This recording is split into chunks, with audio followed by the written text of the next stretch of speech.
Hello, welcome back to chapter 26. This is part 2. We're going to be talking about the rise and fall of the Qing dynasty. The Qing dynasty will be the last dynasty in China, and they will end the 2,000-year dynastic cycle in China. So a few major themes to understand as we go into this period. First of all, Chinese society is crumbling from within. So even though they are incredibly prosperous, they are taking in tons and tons of silver, there are things about Chinese society that are not stable, and China is sort of awaiting a fall at this point, and we'll get more into that in a moment. One of the areas that is kind of foreshadowing China's fall early on at the end of the Ming and the beginning of the Qing dynasty is essentially their attitude of isolation, their feeling of superiority towards the outside world. They really don't believe that the West has anything to offer.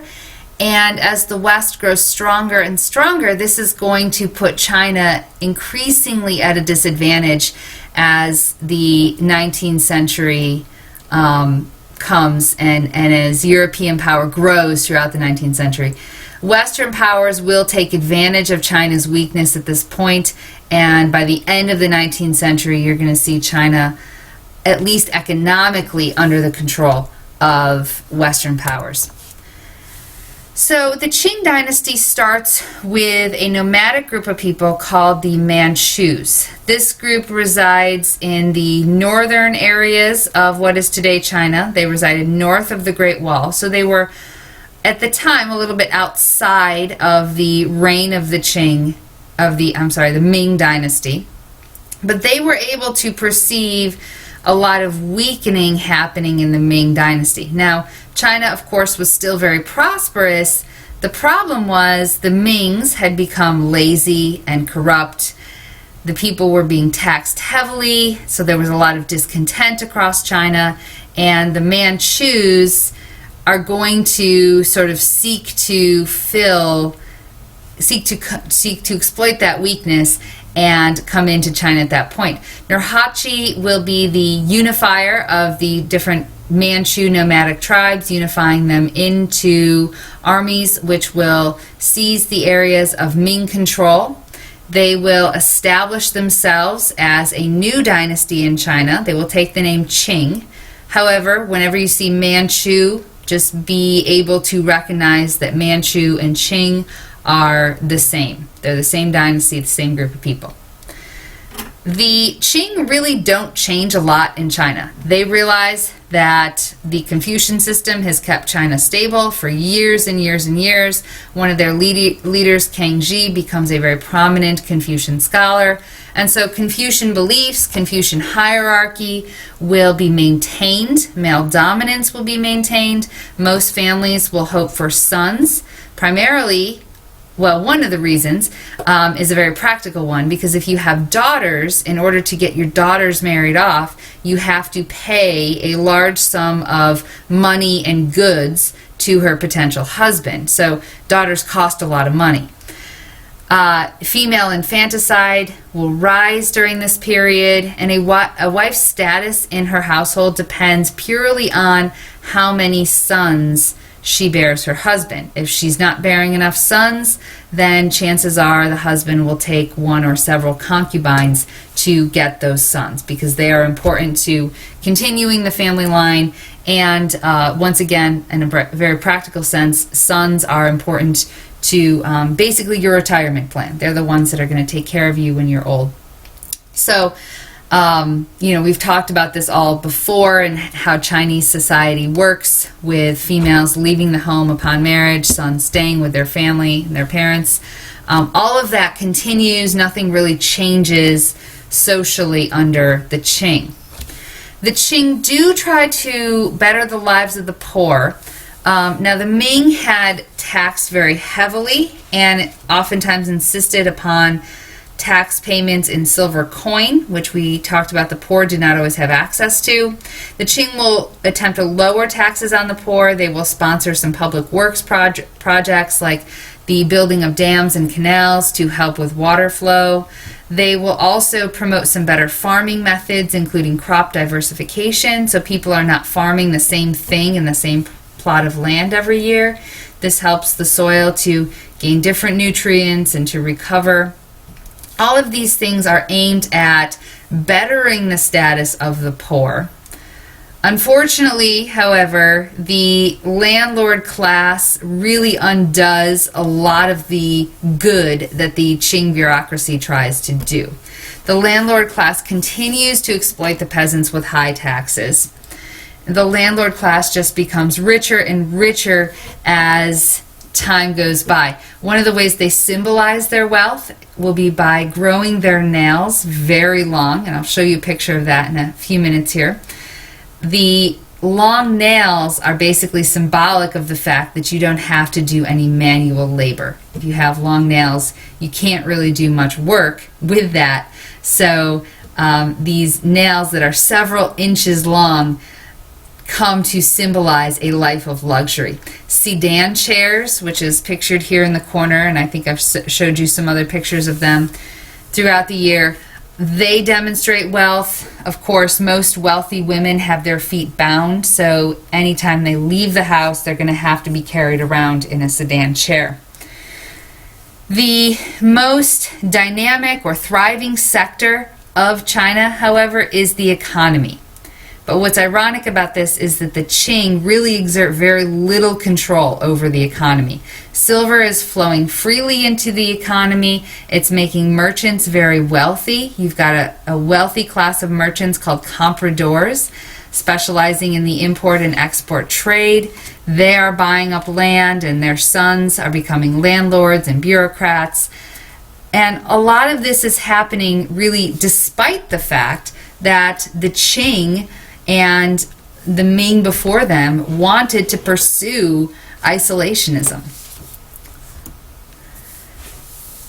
However, as we've seen in the past in China, you have breakdown going on from within. As time goes by, corruption and bribery are seeping into the exam system. We've definitely seen this before. Uneducated sons of wealthy merchants will gain very high positions in government, and we talked about this before. Oftentimes, a father would hire someone to take the civil service exam for his son. So the title would then, if the civil service exam was passed, the title would then go to his son, but the son had not had any of the education that he was supposed to have had. So you have these basically spoiled children taking high positions in government, getting there by cheating. Doesn't create a very stable foundation for government. And they start to use government tax revenue for their own personal interests, building their own homes and palaces and throwing lavish parties. Public works projects will be reduced, so you've got dikes and canals leaking, you've got floods happening. In fact, the Shandong Peninsula will be wiped out by flooding. And once again, this is primarily because the government officials are using the money for their own luxury, not to help the people of China. So the condition of the peasantry begins to decline. Food shortages rise, and with that, crime is also on the rise. Wherever you have famine and food shortages, you're going to see a lot of beggars, you're going to see a lot of bandits. The roads become very unsafe. The government is unable to really control the problem. They don't have a law enforcement system in place to control this kind of thing, and they've just become increasingly ineffective throughout the years. So many assume that by the mid 19th century that the dynastic cycle has basically just run its course, and that, you know, pretty soon this dynasty will fall and the next dynasty will come to power. The problem is it's different this time around. The reason it's different this time around is because the outside world is having a much greater impact on China than it ever had been before. China has a couple of other factors too. First off, China is having a huge population explosion. Despite the fact that you have some famine going on, despite the fact that you have, floods ruining harvests, there is still a massive population explosion. There's a lot of people, especially due to the crop diversification, the new crops that have been brought in since the Columbian Exchange. So you've got a lot of people in China, and really the only way to deal with that population explosion is to seek innovation. But again, China's been isolated. It doesn't want Western ideals. It doesn't want the innovative methods coming from Europe and America. The Manchu government is not responding to the need for change. They're hunkering down. They're building their lavish palaces. They're staying isolated and refusing to modernize and reform.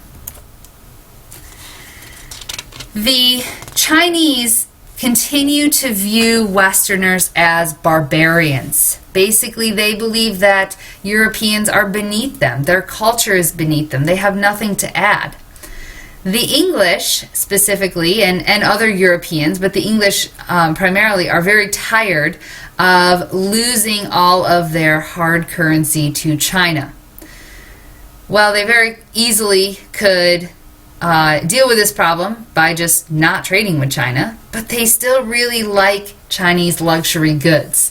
If you remember back to the Silver Trade DBQ, I think it was the last document that talked about how the English have become basically addicted to Chinese silks and porcelains and the other luxuries. They want to keep that stuff coming into their country, but they don't want to keep exhausting their treasuries of the silver bullion. So they come up with a creative solution: opium. The English in India find that Indians are growing a very strong version of opium. Opium comes from a poppy plant, which you see pictured here. And this very strong, very addicting Indian opium is going to become the solution to the British trading problem. The British start sending opium to China, and very quickly the Chinese become addicted. Now, I've said this before with tobacco and with other things. When you can find a product that is addicting, it's generally, and you can find a way to make that product and to export that product, generally that has good tidings for your economy. If you can get your buyers addicted, they're going to keep buying your stuff. So, pretty soon you're going to see the balance of trade is reversed. No longer is China making out big from this trade. Now Britain has the upper hand. The Chinese are addicted to British opium grown in India, and they will pay high prices to keep getting that opium. Opium dens spread throughout Chinese society. Many officials become addicted to opium. Wives become addicted to opium. You've got to remember that the life of an upper class wife in China is pretty boring. So it becomes something that is used across both genders and even by all of the classes in Chinese society. Many Chinese realize that this is a problem, that is, it poses a major threat when you have some of your high officials addicted and neglecting their duties, when you have such a large portion of your population depending on the supply of opium, and the consequences, of course, that come with it. That's going to lead pretty quickly to the downfall of society. So one official who manages to abstain from opium, his name is Lin Zexu, he will be sent in to deal with the problem. He starts to blockade the ports. Remember, China has limited the Europeans to just 2 ports, so he goes in to blockade those ports. He actually sends his people into European warehouses to search the warehouses, to confiscate opium, and basically says that he's going to ban all trade of opium to China. Well, the British are going to have a huge problem with this. The British see this as a violation of their right to free trade, and this leads to the outbreak of the Opium War in 1839. British gunboats will be sent to China. They will sail up into inland China, and they will soundly defeat Chinese forces. You'll have a series of other conflicts in which Britain will take control of Hong Kong and 5 other ports. By the 1890s, the Europeans have gone from having access to 2 ports to 90 ports open to both the Europeans and the Americans. The Treaty of 1842 will end the Opium War, ends the Opium War very favorably for the Europeans, allowing the drug to flow freely in China. The Europeans at this point will start to control all foreign trade, and they will begin to work the system in their favor. So by the end of the Opium War, China is humiliated, they've been completely defeated, and they are forced to accept the European or barbarian ambassadors into their courts, forced to accept opium, and the Chinese population is going to continue for many years to buy up and remain addicted to this European or Indian opium. So it is important to understand that at this point in time, Britain, essentially, and other European powers control China economically. They are not interested in political control. However, when your country is being exploited economically by outside powers, you can bet that there are going to be some very significant political problems as well.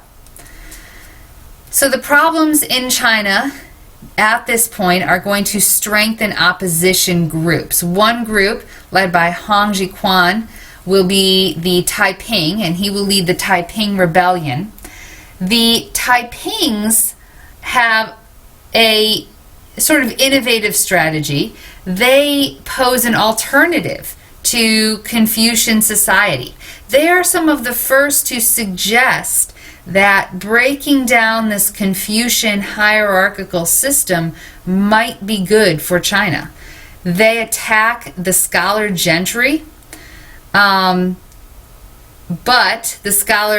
their continuing attacks on the scholar gentry will obviously not be popular among that class and the provincial officials. So there will be enough people to rally together to fight and put down the Taiping's rebellion. The Taipings will ultimately be defeated. However, their revolt is important in that it encourages leaders to begin a self-strengthening movement in China. This is a movement that is finally going to focus on some modernization in China. The self-strengthening movement will allow Western companies to invest in building railroads, in helping to modernize the army and create factories. The self-strengthening movement will also seek to root out corruption in the Chinese government. However, the reforms are relatively short-lived because you have some conservatives in the imperial household who do not want to see this change. The traditional scholar gentry obviously feels threatened by this. You have in the imperial household a woman named Cixi, Dowager Empress, who basically she's an elderly woman her husband has died, but she notices a lot of these changes. Her nephew's in control. She ends up ousting her nephew from power. She and her administration will shoot down a lot of the reforming efforts. This, of course, will lead to a lot of divisions within Cixi is going to be the main opponent of change in China at this time, and mainly will be the leader of the opposing factions. Notice her fingernails, very long fingernails, again representing the fact that she is upper class, does not have to do manual labor. At this time, you're also dealing with rebellion not just against the Chinese government, you're also dealing with rebellion against the imperialist powers, meaning the Americans and the Europeans. The Boxers are a group that employ a fighting method very similar to boxing, which is how they got their name. They attempt to overthrow Americans who are now setting up camp and trading in China. They will fail. The United States will send in forces to put down the Boxer Rebellion. This will only lead to increasing Western control of China. Again, predominantly economic control, but the economic control really helps to weaken the political system of the Qing dynasty. Some members of the Qing household secretly support the Boxers because the Boxers are acting in rebellion against the Western powers. So towards the end of the 19th century and the beginning of the 20th century, you see secret societies growing, continuing to seek change in Chinese societies. You have a few Western educated Chinese, like Sun Yat-sen, who will increasingly push for change. Sun Yat-sen will be really the first to start thinking about a more republican way to organize China along Western lines and to start to push for more democratic forms of government. The groups, the secret societies and Sun Yat-sen's nationalist group, they largely oppose the Manchus for giving in to the imperialists. They believe that if Chinese society can be reformed, that they would have more of a leg to stand on in standing up to the Western powers. So one of the things that they will push for is cutting off the queues, which is the long braid that many traditional Chinese men wear down the back. So they will try to have a campaign to get these cut off in order to, because again, that symbolizes very traditional Chinese society. They want to modernize and they want to look more modern. Similar to in Russia, where you had under Peter the Great, the men having to shave their beards. They will plot assassinations, they will lead demonstrations and incite mutiny among troops, and soon the opposition groups become strong enough that the provincial officials and the scholar gentry just cannot restore order. By 1911, the last emperor, Puxi, is deposed. Cixi's supporters will abandon her, and the civil service exam system will be ended.